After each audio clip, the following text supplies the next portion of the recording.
அனஸ் ரலியல்லாஹு அன்ஹு அறிவிக்கிற பிரபலமான நபிமொழி, ஒரு கிராமவாசி வருகிறார். அல்லாஹ்வின் தூதரே, கியாமத் எப்போது கேட்கிறார்.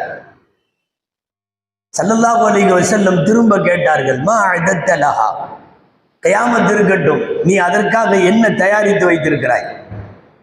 இந்த வந்தவர் பதில் சொன்னார், மா அஅதத்து லஹா மின் கஸ்ரத்தி ஸலாத்தின் வ ஸியாமின் வ ஸதகத்தின், அதிகமான தொழுகையோ நோன்போ தான தர்மமோ எதுவும் என்னிடத்துல பெருசா இல்லை. இல்ல அன்னி வஹிப்புல்லாஹ வ ரசூலஹு, என்றாலும் நான் என் மனதளவில் அல்லாஹுவையும் ரசூலையும் நான் நேசிக்கிறேன், நான் பிரியம் வைக்கிறேன்.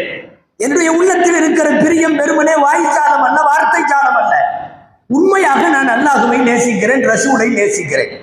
நபி ஸல்லல்லாஹு அலைஹி வஸல்லம் சொன்னார்கள், அன்த மஅமன் அஹ்பப்த, ஓ நீ யாரை பிரியப்படுகிறாயோ அவர்களோடு மறுமையிலே இருப்பாய்.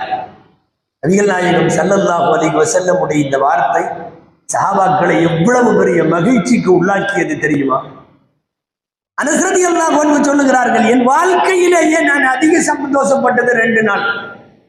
ஒன்று, இந்த நாள் ஒரு கிராமவாசி கேட்ட போது, நீ யாரை நேசிக்கிறாயோ அவர்களோடு மறுமையிலே இருப்பாய் என்று சொன்னதை வைத்து நாங்கள் எல்லாம் ரசூலுல்லாஹ்வோடு இருப்போம் என்கிற அந்த சுப செய்தி எட்டிய போது நான் அடைந்த மகிழ்ச்சி 1வது. 2வது, இஸ்லாமிய எழுச்சிக்கும் மறுமலர்ச்சிக்கும் காரணமாக இருந்த ரசூலுல்லாஹ்வின் மதீனத்து பிரவேசம், நாயகம் மதீனாவில் நுழைந்த நாளில் நாங்கள் அடைந்த மகிழ்ச்சிக்கு எல்லை இல்லை.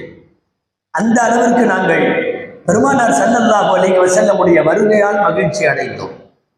யாரை உண்மையாக நேசிக்கிறோமோ அவர்களோடு இருப்போம் என்று வருகிற போது என் பெருமானார் ஸல்லல்லாஹு அலைஹி வஸல்லம் அவர்களை இதனால் தான் இந்த உம்மத்து நேசிக்கிறது. நேசம்னா கொஞ்ச நெஞ்சமெல்லாம் அல்ல. பொதுவாக யாரையாவது நேசித்து விட்டால் அவர்களோடு தொடர்புடையதையெல்லாம் நேசிப்பார்கள். அவர்கள் காலத்தை, அவர்கள் வாழ்ந்த காலத்தை நேசிக்கிறோம். அவர்கள் வாழ்ந்த இடங்கள் மக்கா மதீனா எல்லாத்தையும் நேசிக்கிறோம். அவர்கள் யாரோடெல்லாம் தொடர்பில் இருந்தார்களோ அவர்களை எல்லாம் நேசிக்கிறோம். ஒரு மனிதர் பிடித்து போய்விட்டால் அவரோடு தொடர்புடைய நபர்கள், பொருட்கள், காலங்கள், இடங்கள் எல்லாம் பிடித்து போய்விடும். அந்த அடிப்படையில் ரசூலுல்லாஹ் ஸல்லல்லாஹு அலைஹி வஸல்லமை நேசிப்பார்கள்.